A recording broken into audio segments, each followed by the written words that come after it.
Assalamualaikum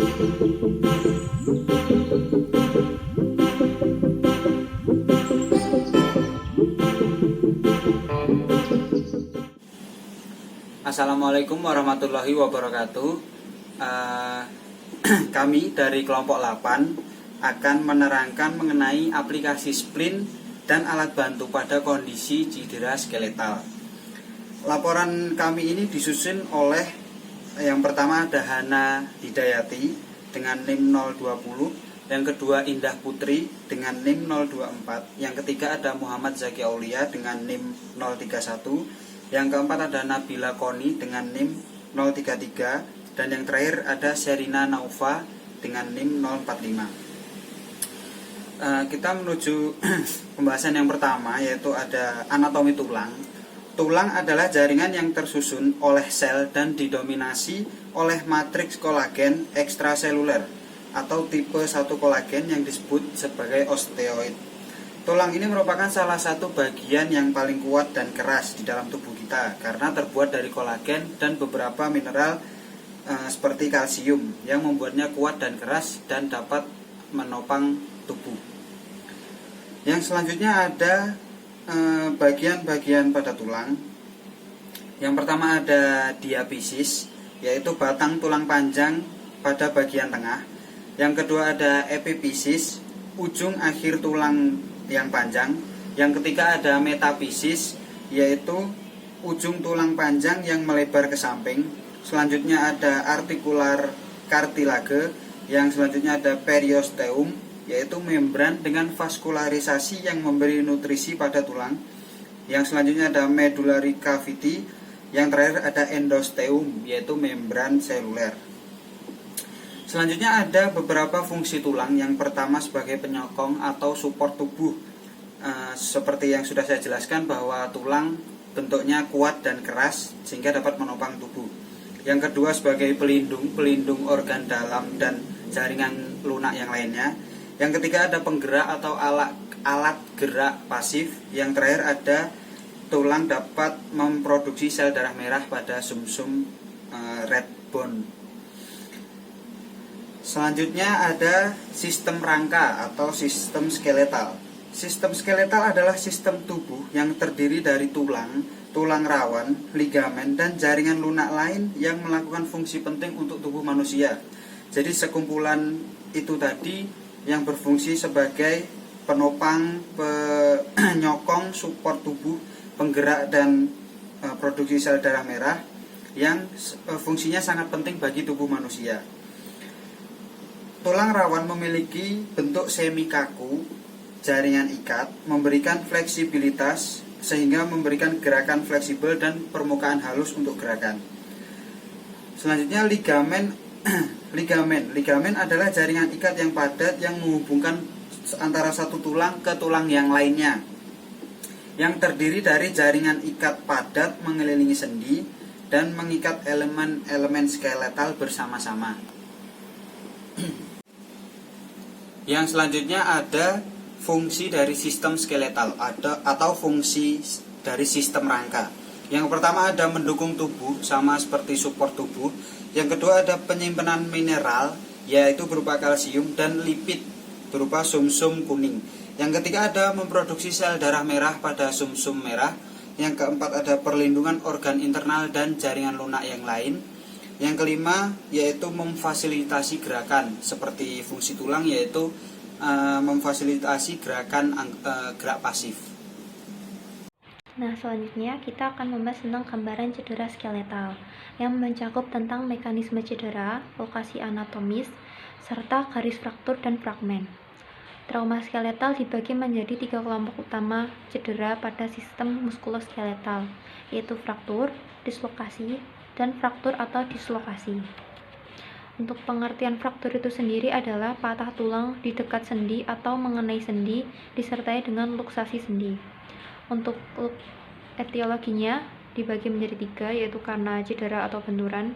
Biasanya itu terjadi karena kecelakaan.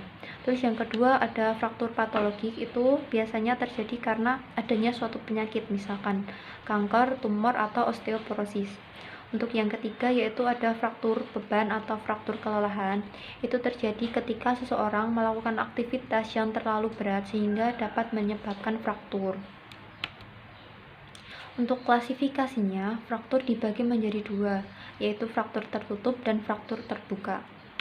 Untuk fraktur tertutup, itu berdasarkan klasifikasinya dibagi menjadi 4 tingkatan, yaitu tingkatan 0, tingkatan 1, tingkatan 2, serta tingkatan 3. Untuk tingkatan 0, itu fraktur biasanya dengan sedikit atau bahkan tanpa cedera jaringan lunak di sekitarnya. Untuk tingkat 1, fraktur dengan memar di kulit. Untuk tingkat 2 yaitu fraktur yang lebih berat dengan kontusio jaringan lunak bagian dalam dan adanya pembengkakan. Untuk tingkat 3 yaitu cedera berat dengan kerusakan jaringan lunak yang nyata. Untuk fraktur terbuka itu sendiri dibagi menjadi 3 derajat, yaitu derajat 1, derajat 2, serta derajat 3. Untuk derajat 1, laserasi atau lebarnya luka itu kurang dari 2 cm. Terus juga terdapat fraktur sederhana, dislokasi fragmen minimal. Untuk derajat 2 ada luka yang lebih dari 2 cm. Dan itu biasanya ada kontusio otot dan sekitarnya. Itu kayak edema, kayak memar. Terus juga ada dislokasi fragmen yang jelas. Terus untuk derajat 3 itu ada luka lebar, biasanya terjadi rusakan yang hebat, yang berat, serta hilangnya jaringan yang ada di sekitarnya. Nah, fraktur itu sangat bervariasi dari segi klinis. Namun, fraktur dapat dibagi menjadi beberapa kelompok. Itu kita akan membahas tentang komplet fraktur dan incomplete fraktur. Komplet fraktur itu sendiri adalah fraktur yang patah secara melintang. Jadi patahnya itu melintang, biasanya disertai dengan perpindahan posisi pada tulangnya. Seperti di PPT bisa dilihat itu ada A, B, dan C. Misalkan yang transversal itu karena fraktur sepanjang garis tengah tulang itu. Jadi dia tuh benar-benar lepas geser gitu. Terus yang incomplete fraktur itu adalah fraktur tanpa pisah, jadi masih menyatu. Terus ada dislokasi. Dislokasi adalah suatu keadaan di mana permukaan sendi tidak berada di lokasi yang seharusnya. Terus untuk peran OT-nya, dalam kondisi dislokasi kita dapat mengontrol edema, imobilisasi, pemulihan ROM dengan prinsip biomekanik, serta pain management. Nah, untuk teknik penanganan pada fraktur itu ada 3, yaitu close reduction, terus juga ada open reduction dan internal fiksasi, terus juga ada external fiksasi. Nah, kita akan membahas yang close reduction. Itu adalah salah satu jenis penanganan fraktur dengan cara tulang itu dikembalikan ke posisi anatomisnya tanpa melakukan pembedahan.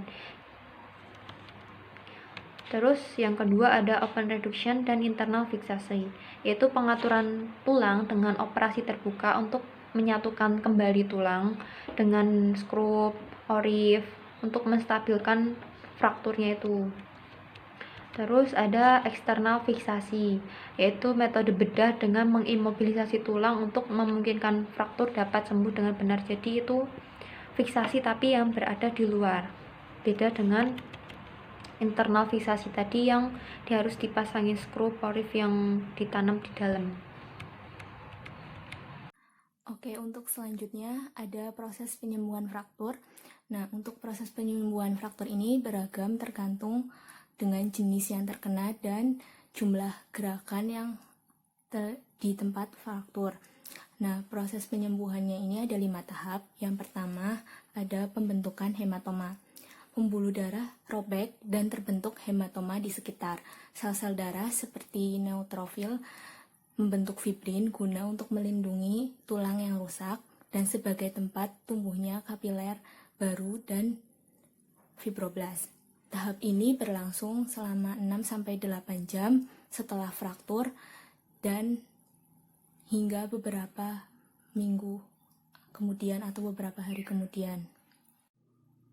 Untuk tahap yang kedua ada proliferasi seluler. Pada stadium ini terjadi proliferasi atau penggandaan dan diferensiasi sel menjadi fibrokartilago yang berasal dari periosteum, endosteum, dan bone marrow yang telah mengalami trauma. Sel-sel yang mengalami proliferasi ini terus masuk ke dalam lapisan lebih dalam dan di sanalah osteoblast beregenerasi dan terjadi proses osteogenesis. Dalam beberapa hari terbentuklah tulang baru yang menggabungkan kedua fragmen tulang yang patah. Fase ini berlangsung hingga minggu ketiga. Untuk tahap yang ketiga ada pembentukan kalus. Sel-sel yang berkembang memiliki potensi yang kondrogenik dan osteogenik. Bila diberikan keadaan yang tepat, sel itu mulai membentuk tulang dan juga kartilago. Populasi sel ini dipengaruhi oleh kegiatan osteoblast dan osteoklas yang mulai berfungsi dengan mengabsorpsi sel-sel tulang yang mati. Massa sel yang tebal dengan tulang yang imatur dan adanya kartilago membentuk kalus pada permukaan endostel dan periostel. Sementara tulang yang imatur menjadi lebih padat sehingga gerakan pada tempat fraktur tersebut menjadi berkurang pada 4 minggu setelah fraktur menyatu. Pada tahap 4, ini ada konsolidasi. Aktivitas osteoklas dan osteoblast tetap berlanjut.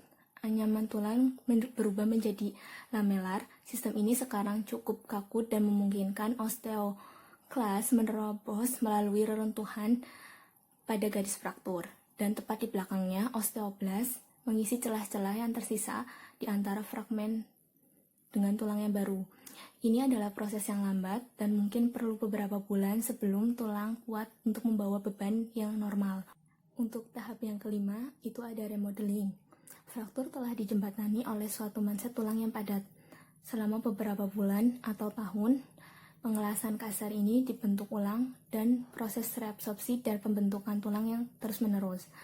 Lamela yang lebih tebal diletakkan pada tempat yang tekanannya lebih tinggi. Dinding yang tidak dikehendaki dibuang, rongga sumsum dibentuk, dan akhirnya terbentuklah struktur yang mirip dengan normalnya. Saya Sherina Nova Fatina, NIM 045. Selanjutnya saya akan menjelaskan tentang manifestasi klinis. Yang pertama itu ada nyeri terus-menerus, yang kedua ada crepitus atau timbulnya bunyi yang diakibatkan oleh udara yang keluar saat pergeseran sendi.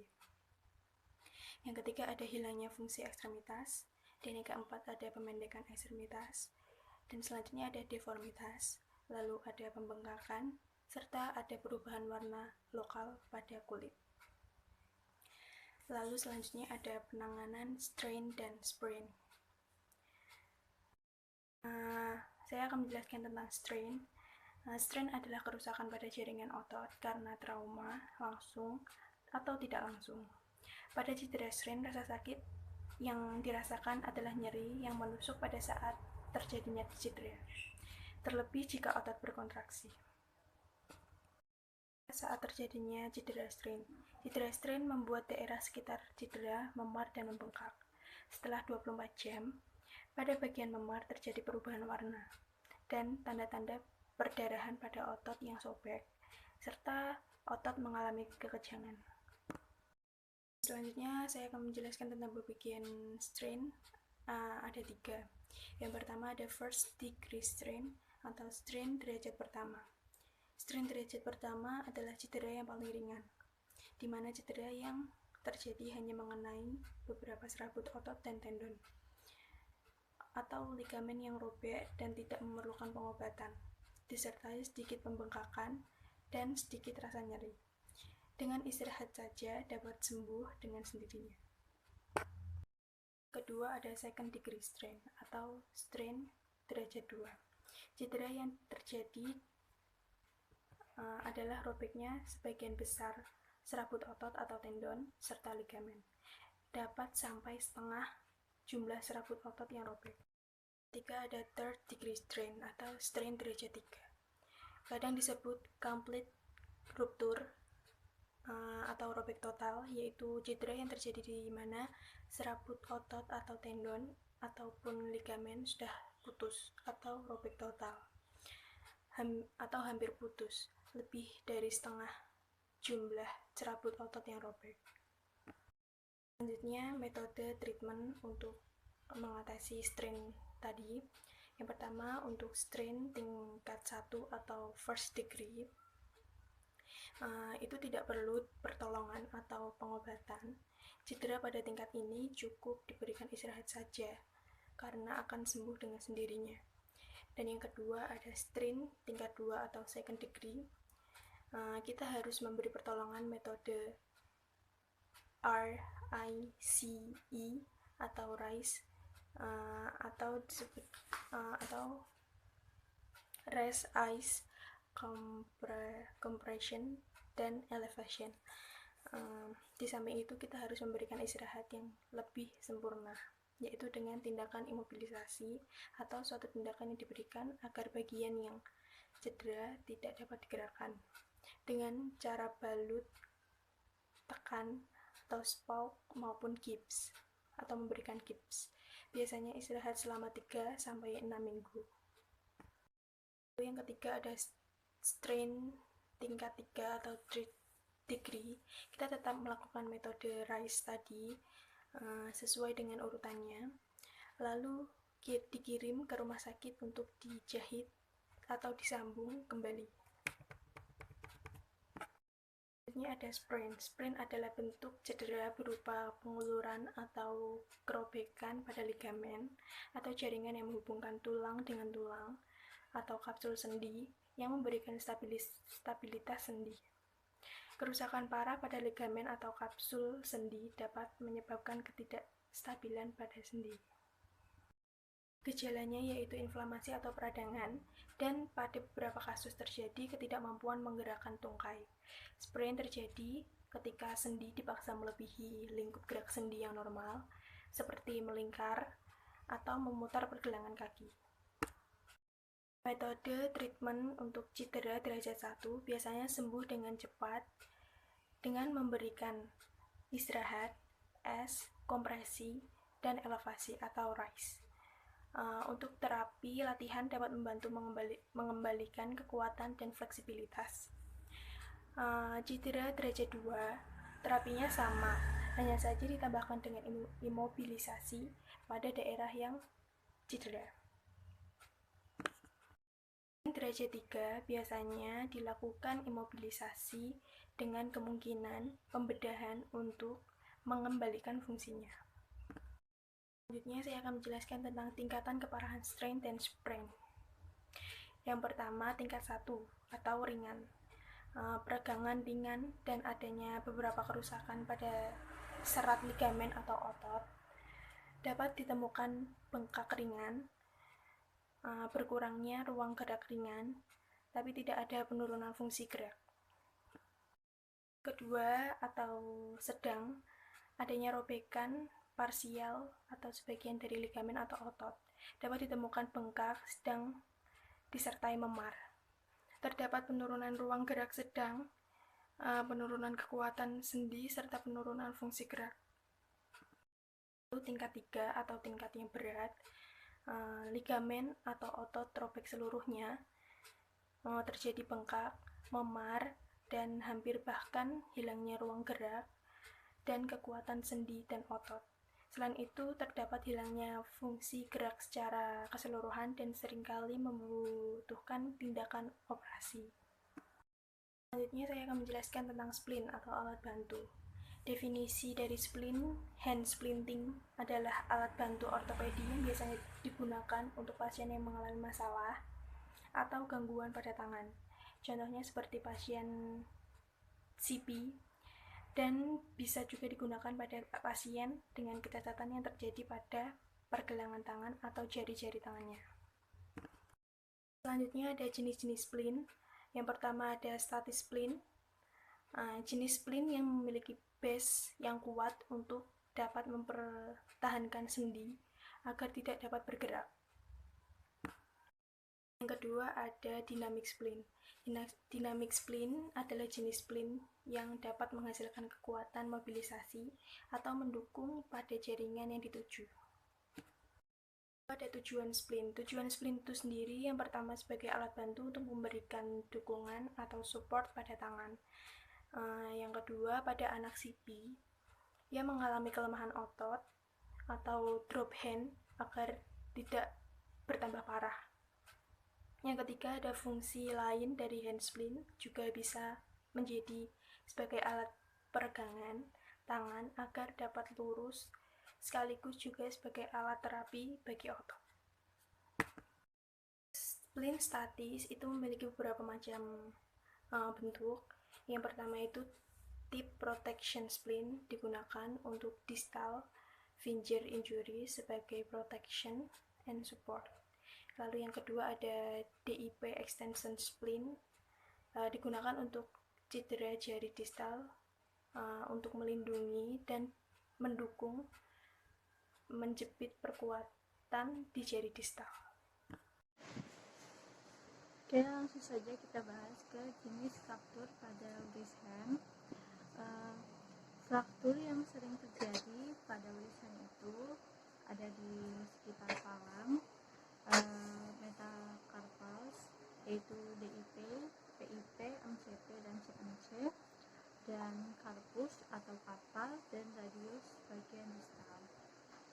Untuk yang pertama, jenis fraktur pada wrist hand itu ada tuff fraktur. Tuff fraktur itu terjadi pada ujung kuku, bagian ujung sini.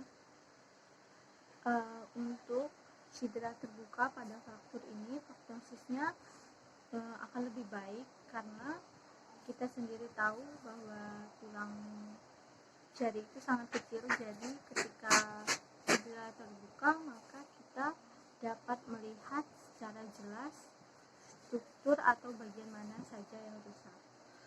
Selanjutnya untuk DIP fraktur itu ada cedera pada salv atau base DIP, jadi pada bagian batang atau base dari DIP sendiri di sekitar sini. Nah, bisa langsung dilihat gambarnya pada PPT. Nah, untuk yang ketiga itu ada baseball finger, yaitu mallet finger. Untuk jenis fraktur ini ketika terjadi maka akan ada gangguan insersio pada ujung tendon extensor.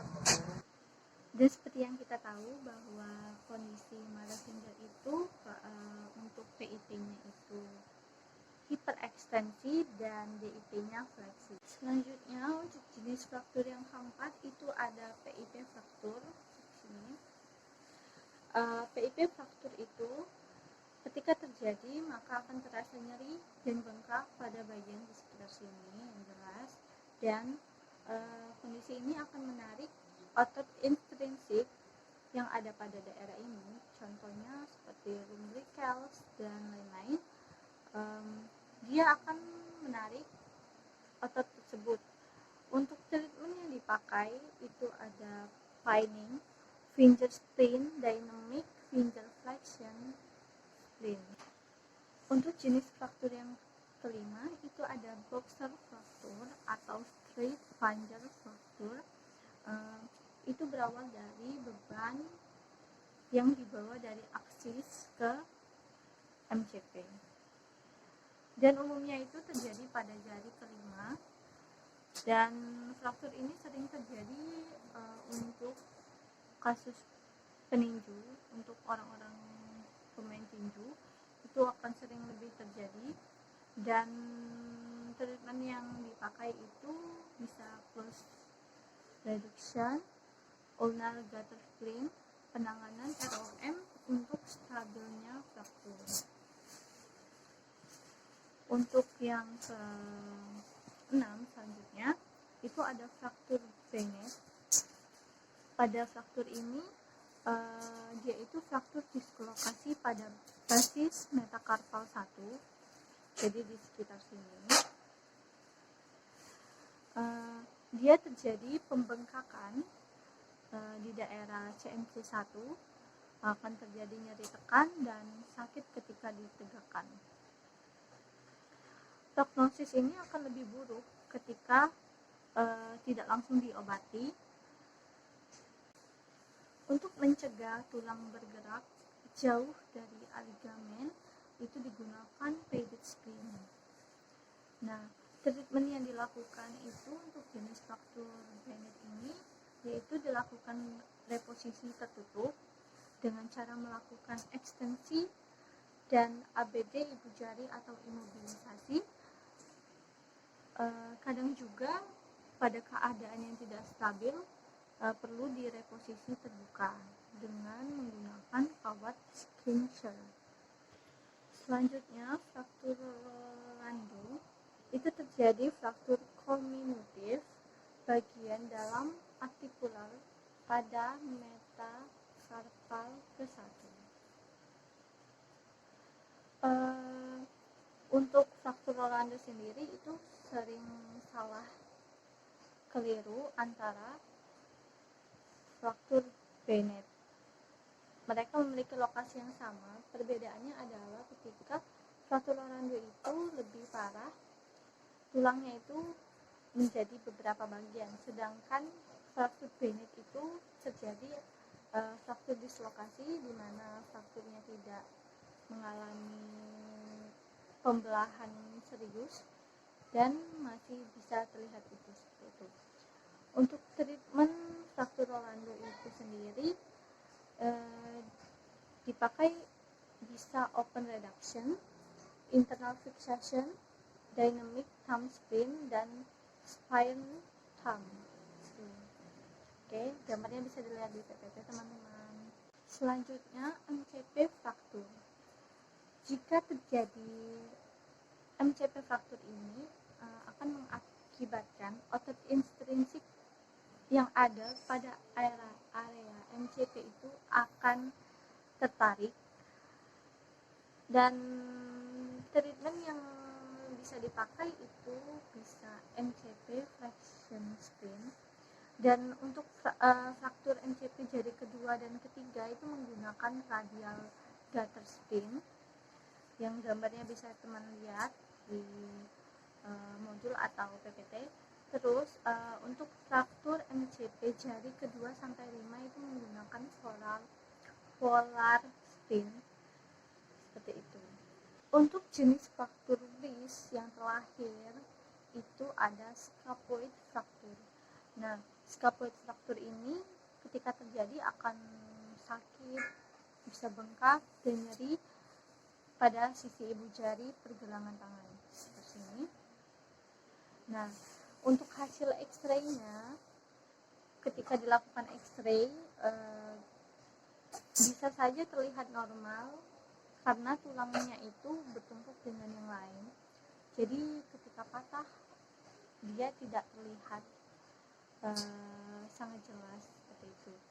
Untuk treatment yang dipakai itu bisa menggunakan Orif, pin, spined wrist splint. Teman-teman bisa lihat gambarnya di PPT. Nah, selanjutnya itu ada splint untuk ketika terjadinya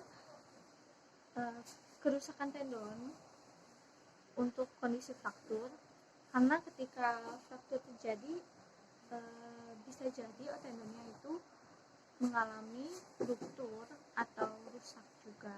Nah, makanya ini ada splint untuk tendon juga yang seperti yang telah kita bahas pada minggu sebelumnya. Nah, yang pertama itu ada dorsal flapping splint, itu untuk penyembuhan flexor tendon pada jari, tangan, dan pergelangan. Teman-teman bisa lihat gambarnya di PPT atau di modul. Nah, itu selanjutnya ada dynamic wrist flexion dan extensor splint.